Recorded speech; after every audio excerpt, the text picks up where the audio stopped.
Dear students, today we are going to discuss clause. So, what is clause? A clause is a group of words that includes a subject and a verb which form a sentence or part of a sentence. Gotike clause hobo lagile ki hobo lagibo? A group of words. Group of words thakibo lagibo that includes a subject. Subject thakibo lagibo aru a verb thakibo lagibo which form a sentence or part of a sentence. A clause is a group of words that includes a subject and a verb which form a sentence or part of a sentence.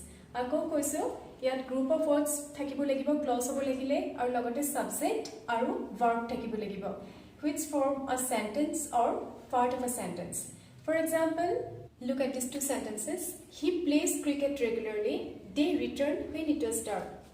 Etia ami ei duita sentence clause hoine nai he asam. He plays cricket regularly. Clause or first condition to asil ki group of words hobo lagibo. So, is it a group of words? Yes, it is.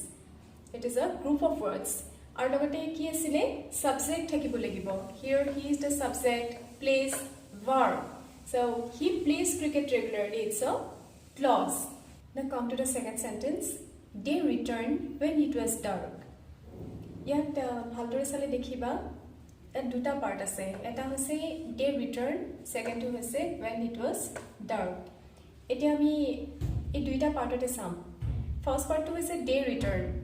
Group of words, they ki hoy subject or return verb. So it's a clause. Etia second part to le aha yat when it was dark, group of words, it ki subject or was verb. So when it was dark, eto eta ki clause. They returned when it was dark. A dikhol sentence to duta part ase, and each part of this sentence is called the clause. Now come to the types of clauses. In this video, we will discuss principal clause and subordinate clause. Aru yar pisor video tami coordinate clause or bikhe alochona korim. Principal clause to ki? Principal clause ok ami independent clause bolio kau. Independent clause in the sense jetia ki clause to nijor meaning nije express koribo pare. Clause or jikita condition asil je group of words hobo lagibo, subject thakibo lagibo, verb thakibo lagibo.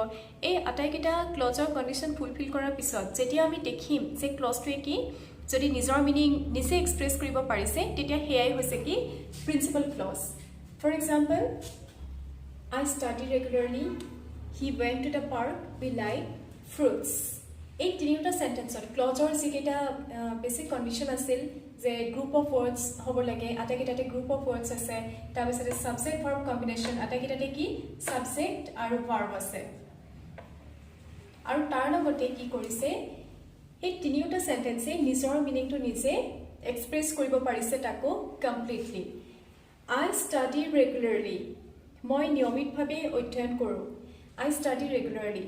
এই সেন্টেন্সটো শুনাৰ পিছত আমাৰ মনত আৰু একো confusion নাথাকে ই এটা সম্পূৰ্ণ বাক্য ই নিজৰ মিনিংটো নিজে ধুনীয়াকৈ এক্সপ্ৰেছ কৰিছে তেনেকৈ হি went to the park নিজৰ মিনিংটো কি সম্পূৰ্ণকৈ এক্সপ্ৰেছ কৰিব পাৰিছে হয়নে তেনেকৈ we like fruits এই সেন্টেন্সটো শুনাৰ পিছত আৰু আমাৰ মনত একো কনফিউজন নাথাকে একো কোৱেশ্চনছ নাহে কাৰণ we like fruits এই সেন্টেন্সটোৱে নিজৰ মিনিংটো নিজেটো এক্সপ্ৰেছ কৰিছে আৰু তাকো completely সম্পূৰ্ণভাৱে কৰিব পাৰিছে so ai হৈছে কি principal clause. Now come to the subordinate clause. If you are free when it was dark when I was in the market. এই তিনিটা হৈছে কি subordinate clause or example. ইয়াতো কি আছে যে গ্ৰুপ অফ ওয়ার্ডস আছে সাবজেক্ট আছে ভার্ব আছে আটাইকেইটা সেন্টেন্সতে আছে কিন্তু তথাপি কি এই তিনিটা সেন্টেন্সতে কি হৈছে যে meaning to ভালদৰে এক্সপ্ৰেছ হোৱা নাই if you are free আমি যদি কওঁ if you are free যদি তুমি ফ্ৰী আছা তেতিয়া কি হ'ব কি কৰিবা তেতিয়া কিছুমান এনেকুৱা কোৱেশ্চনছ আমাৰ মনত আহে হয়নে গতিকে আমি কি ক'ব পাৰো যে মিনিংটো ইয়াত আধৰুৱা হৈ আছে তেনেকৈ when it was dark তেতিয়া কি হৈছিল when I was in the market মই যেতিয়া মাৰ্কেটত আছিলো কি হৈছিল কি দেখিছিলো কাক লগ পাইছিল এনেকুৱা কিছুমান কোৱেশ্চনছ আহেনে গতিকে আমি এতিয়া ক'ব পাৰোঁ যে এই সাবঅৰ্ডিনেট ক্লজৰ ক্ষেত্ৰত কি হয় যে ইহঁতে নিজৰ মিনিংটো নিজে সম্পূৰ্ণকৈ এক্সপ্ৰেছ কৰিব নোৱাৰে সাবঅৰ্ডিনেট ক্লজে নিজৰ মিনিংটো সম্পূৰ্ণকৈ প্ৰকাশ কৰিবলৈ এটা ইণ্ডিপেণ্ডেণ্ট ক্লজ অৰ্থাৎ প্ৰিন্সিপাল ক্লজৰ ওপৰত ডিপেণ্ড কৰিবলগীয়া হয় এতিয়া ইফ ইউ আৰ ফ্ৰী এইটো সাবঅৰ্ডিনেট ক্লজ এতিয়া আগত যদি আমি এনেকৈ লগাই দিওঁ we will go to the park if you are free we will go to the park if you are free তেতিয়াহে এই ক্লজটোৱে এটা অৰ্থ পাব এটা সম্পূৰ্ণ অৰ্থ এটা পাব তেনেকৈ when it was dark কি হৈছিল আমি যদি আগত লগাও they returned when it was dark তেতিয়াহে কি হ'ব এই ক্লজটোৱে এটা সম্পূৰ্ণ অৰ্থ পাব তেনেকৈ when I was in the market এই ক্লজটোৰ আগত যদি আমি লগাই দিওঁ যে I met him when I was in the market I met him এনেকুৱা এটা ক্লজ যদি প্ৰিন্সিপাল ক্লজ আগত লগাই দিলে when I was in the market এই ক্লজটোৱে এটা সম্পূৰ্ণ অৰ্থ পাব গতিকে আমি এতিয়া গম পালোঁ যে সাবঅৰ্ডিনেট ক্লজে কি কৰিব নোৱাৰে নিজৰ মিনিংটো নিজে সম্পূৰ্ণকৈ এক্সপ্ৰেছ কৰিব নোৱাৰে এই নিজৰ মিনিংটো নিজে সম্পূৰ্ণকৈ এক্সপ্ৰেছ কৰিবলৈ এটা ইণ্ডিপেণ্ডেণ্ট বা প্ৰিন্সিপাল ক্লজৰ ওপৰত ডিপেণ্ড কৰিবলগীয়া হয় চ' এয়াই হৈছে সাবঅৰ্ডিনেট ক্লজ এতিয়া টেক্সট বুকৰ এক্টিভিটিয়ে হওক বা এক্সামতেই হওক তোমালোকক কি কৰিবলৈ দিব এটা সেম সেন্টেন্সৰ পৰা প্ৰিন্সিপাল ক্লজ আৰু সাবঅৰ্ডিনেট ক্লজ তোমালোকক ফাইণ্ড আউট কৰিব দিব আৰু লগতে সেপাৰেটলি লিখিবলৈ দিব মই কেনেকৈ লিখে সেইটো তোমালোকক দেখুৱাই দিব খুজিছোঁ I asked him how he went here তোমালোকে গমেই পাইছা I asked him এইখিনি কি হ'ব প্ৰিন্সিপাল ক্লজ আৰু how he went here subordinate clause আৰু এই সাবঅৰ্ডিনেট ক্লজটো এই প্ৰিন্সিপাল ক্লজটোৰ লগত কিহে ইন্ট্ৰোডিউস কৰাইছে এই how wordটোৱে হয়নে গতিকে how এই wordটোক আমি কি ক'ম সাবঅৰ্ডিনেটিং কনজাংকচন বুলি ক'ম কাৰণ এই how এই সাবঅৰ্ডিনেটিং কনজাংকচনটোৱে কি কৰিছে এটা সাবঅৰ্ডিনেট ক্লজৰ প্ৰিন্সিপাল ক্লজৰ লগত ইন্ট্ৰোডিউস কৰাইছে আৰু এটা কথা মনত ৰাখিবা এনেকুৱা ধৰণৰ সাবঅৰ্ডিনেটিং কনজাংকচন বিলাক সদায় সাবঅৰ্ডিনেট ক্লজটোৰ লগতহে থাকে এটা কেনেকৈ লিখে চাবা I asked him এইখিনি হৈছে কি এই ক্লজটো প্ৰিন্সিপাল ক্লজ তোমালোকে এনেকৈ লিখিব লাগিব সেপাৰেটলি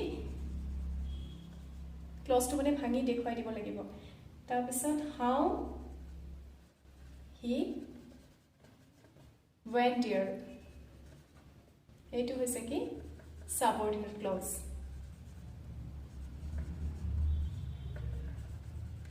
আৰু মই ক'লোৱে যে সাবঅৰ্ডিনেটিং কনজাংকচন সদায় সাবঅৰ্ডিনেট ক্লজৰ লগতে থাকিব গতিকে তোমালোকে যেতিয়া এই ক্লজটো ভাঙি বেলেগকৈ লিখিবা এই সাবঅৰ্ডিনেটিং কনজাংকচন সদায় এই সাবঅৰ্ডিনেট ক্লজটোৰ লগতহে ৰাখিবা আৰু এনেকুৱা সাবঅৰ্ডিনেটিং কনজাংকচনৰ লিষ্ট এখন আছে এখন খুব দীঘল লিষ্ট মই সেইখন তোমালোকক দি দিম বাৰু আৰু এটা এক্সাম্পল চাবা I told him that I visited my uncle's house every Sunday এটা খুবেই দীঘল সেন্টেন্স এতিয়া এই দীঘল সেন্টেন্সটোৰ পৰা আমি ক্লজ কেইটা উলিয়াই ল'ম ফাৰ্ষ্ট ক্লজটো হ'ল I told him তোমালোকে গমেই পাইছা এইটো কি হ'ব principal clause that I visited my uncle's house every Sunday এইটো হ'ব সাবঅৰ্ডিনেট ক্লজ কাৰণ এই ক্লজটোৱে নিজৰ মিনিং প্ৰকাশ কৰিবলৈ এই প্ৰিন্সিপাল ক্লজটোৰ ওপৰত ডিপেণ্ড কৰিবলগীয়া হৈছে আৰু এই ডেটটো হৈছে কি সাবঅৰ্ডিনেটিং কনজাংকচন কাৰণ ই কি কৰিছে এটা সাবঅৰ্ডিনেট ক্লজক এটা প্ৰিন্সিপাল ক্লজৰ লগত ইন্ট্ৰোডিউস কৰাইছে এতিয়া তোমালোকৰ টেক্সট বুকৰ এক্টিভিটিয়ে হওক বা এক্সামতেই হওক যেতিয়া এটা সেম সেন্টেন্সৰ পৰা প্ৰিন্সিপাল ক্লজ আৰু সাবঅৰ্ডিনেট ক্লজ তোমালোকক বাছি উলিয়াবলৈ দিব তেতিয়া তোমালোকে এনেদৰে লিখিব লাগিব ভিডিঅ'টো ভালদৰে চাবা in the next video' we will discuss coordinate clause thank U